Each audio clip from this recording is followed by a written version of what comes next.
বীরভূমে যে সকল দুর্গাপুজোর আয়োজন করা হয় তার মধ্যে আলাদা বিশেষত্ব বহন করে থাকে শান্তিনিকেতনের সোনাঝুরি জঙ্গলে প্রাকৃতিক পরিবেশে আয়োজিত হিরালিনী দুর্গোৎসব। এই পুজো অন্যান্য দুর্গাপুজোর থেকে অনেকটাই আলাদা। এখানে হয় না প্রচলিত রীতি রেওয়াজ, নেই বলি প্রথা অথবা বাণিজ্যিক থিম। এছাড়াও এখানে পাবেন না ঝলমলে আলোকসজ্জা অথবা বিজ্ঞাপনী তোরণ। এখানে প্রতিমা থেকে শুরু করে মণ্ডপসজ্জা সবেতেই রয়েছে প্রকৃতির কোলে, প্রকৃতির টান। চলতি বছর এখানকার দুর্গাপুজো 25 বছরে পা দিল। এখানকার দুর্গাপুজো এবং পুজোর বিশেষত্ব সম্পর্কে শিল্পী আশিস দাস জানিয়েছেন, কাঠ খোদাই করে নির্মাণ করা হয়েছে প্রতিমা। মাত্র 3 খণ্ড কাঠ দিয়ে তৈরি করা হয়েছে দেবী দুর্গার সমস্ত কিছু। আম কাঠে তৈরি হয়েছেন দেবী দুর্গা, মহিষাসুর ও সিংহ। গামার কাঠে তৈরি হয়েছেন লক্ষ্মী, গণেশ, কার্তিক ও সরস্বতী। প্রতিমার অলংকারও কাঠের। আর এসব তৈরি করতে সময় লেগেছে অন্তত পক্ষে 3.5 মাস। আমাদের হিরালিনী দুর্গোৎসবের 25 বছর, আর 25টা বছর তো দেখতে দেখতে এইভাবে আমরা এসে পৌঁছেছি আর কি।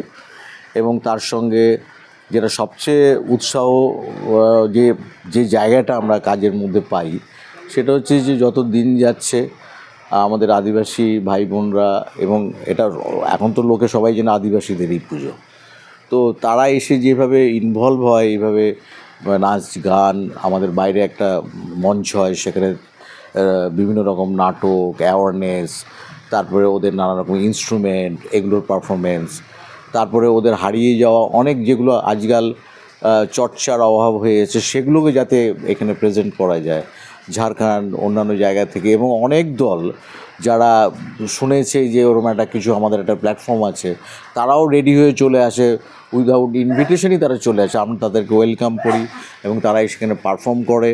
এই সব মিলিয়ে এটা একটা অন্য উৎসবে পরিণত হয়েছে। মানে যেমন দুর্গাপুজো তো একটা উৎসবই, তার সঙ্গে যেটা হচ্ছে যে আদিবাসীদের এই পার্টিসিপেশন, ওরা নিজেদের মঞ্চ বলে যেটাকে মনে করতে পারছে, সেটা আমাদের কাছে একটা বিরাট পাওয়া। আর এবছর 25 বছর বলে সবারই একটা ইচ্ছে ছিল, আমাকে বললো যে এবার একটা নতুন মূর্তি করো। তা আমি বললাম যে ঠিক আছে, এবার আমরা পুরোটাই কাঠের মূর্তি।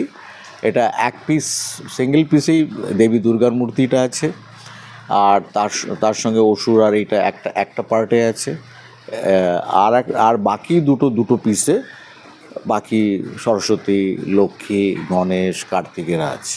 তো এইভাবেই, আর তার সঙ্গে প্রচুর এখানে প্যানেল আছে, উড প্যানেল, সেগুলো কার্ভিং করে, দশাবতার আমাদের কার্ভিং, পুরোটাই কার্ভিং, মানে টোটাল এখানে যা আছে পুরো কার্ভিং। এবং তার সঙ্গে রঙের ব্যবহার তো করতেই হয়, কারণ যেহেতু উৎসব। আমি হয়তো এটা আমার কোনো এক্সিবিশন হলে, আর্ট এক্সিবিশন হলে আমি হয়তো এইভাবে রঙটা করতাম না, উডের ব্যাপারটাই রাখতাম।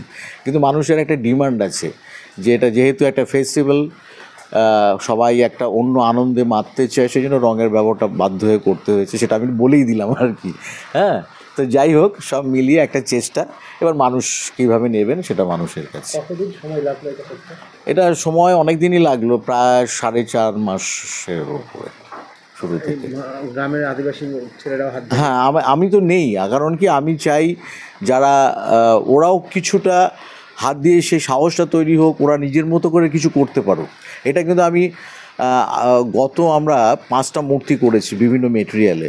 আমি কিন্তু সবসময় এদেরকে সঙ্গে নেই, হয়তো যে বাঁশের খুব ভালো কাজ করে তাকে সঙ্গে নেই।